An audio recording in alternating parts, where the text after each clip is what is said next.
Bonjour, Anine. Hello, Vancouver. I am Issa Kixon, and I am an Anishinaabe, queer, two-spirit, non-binary comedian. I am here in the heart of Wolseley, which is hippie town, so I don't know what the equivalent is to there in Vancouver, but I live where all the people here, all the white folks with dreadlocks, want to be like me, an Indigenous person. So since we're here for Pride, yeah, throw your hands up for Pride, because we're all gay and shit. I am going to do my first joke about how I knew I was queer. And I think every queer person has that story of when they knew, when they just knew. And mine happens when I'm 8 years old, in the middle of the night. I snuck down to the basement where the TV and VCR were, and I was gonna watch my favorite movie, which back then was Pretty in Pink. Yes, I know. And I remember watching it and seeing the two people who I was madly in love with, James Spader and Annie Potts. I know, I like the bad guys and the weird girls, you know, that was my style. And I remember wanting to kiss the TV screen. I wanted to kiss both of them. And then I had an epiphany. I had a thought. I'm gay. And I remember running up the stairs as fast as I could, and I ran out of the house, and I stood there by myself with my pink sparkly dress, my Thundercat sweatpants, and my Mr. T armbands. And I professed to the heavens, I'm gay! But no one was there. No one was there to see my profession. No one was there to witness my epiphany of gayness, except for one. And that was a Fort Rouge garbage. What are those things called again? Raccoons. Yeah, raccoons. And it hissed at me. And it was then that I experienced my first hate crime. Fast forward, many, many years later, I am now married. I have 2 kids.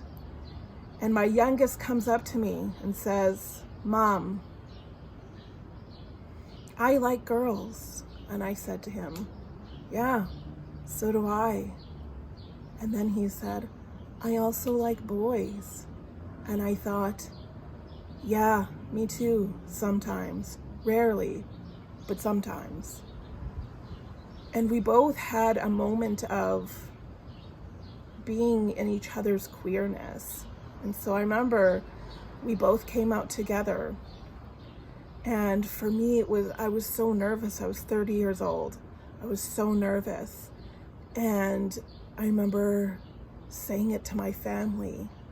Like, you know how you just kind of like say it under your breath, like, I'm gay. And then your family says, what? And you say, I'm gay. What? I'm gay. And they all looked at me and they're like, yeah, so we knew. You had a mullet until you were 16 years old. You had a poster of Xena on your wall all of your teenagehood. You thought wrestling was real. So for me, it was very scary, but for my family, it was already known that, you know, that I was the big gay. Just last year, over a little over a year ago, my kid comes to me and says, Mom, I want to be a drag queen.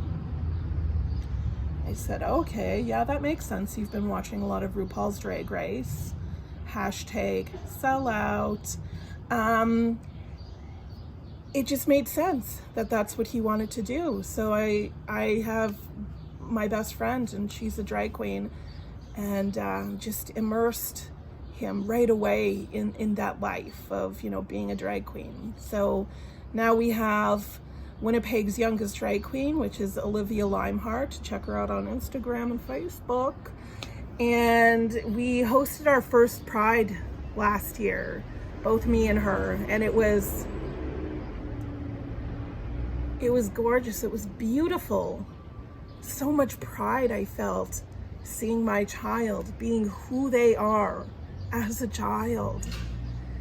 And so we were done. We did like a 10-hour shift together, and we were getting ready to leave.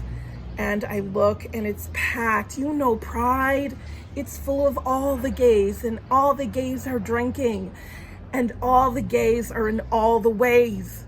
How was I supposed to get from my stage all the way to my home? It's the Forks in Winnipeg.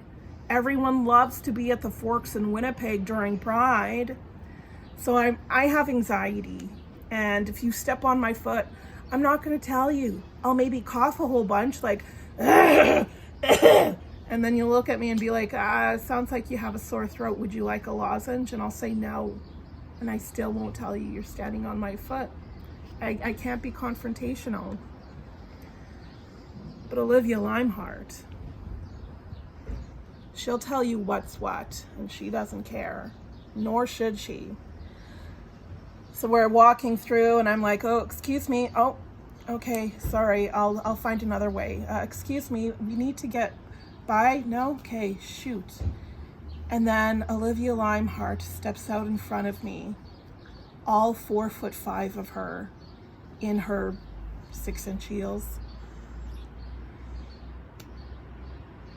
And she stands there and says, "Move, I'm gay." Well, like this baby Moses parted the Red Sea with all the queers going, yes.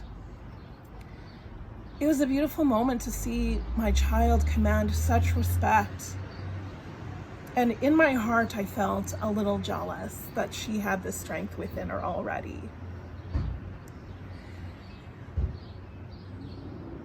But at the same time, she can be such a little bitch. You know, before I was gonna make this video for y'all, she looks at me and goes, that's what you're gonna wear? Mom, they have YouTube tutorials on how to look professional. I thought, that's a lot of talk. You know, for somebody whose ass I wiped until they were 3 years old. Let's be realistic, 4. But that's why I'm wearing sunglasses and a hat, because she got to me. She got to me. So how about we take a little break and hear these messages, and we'll get back to queer comedy.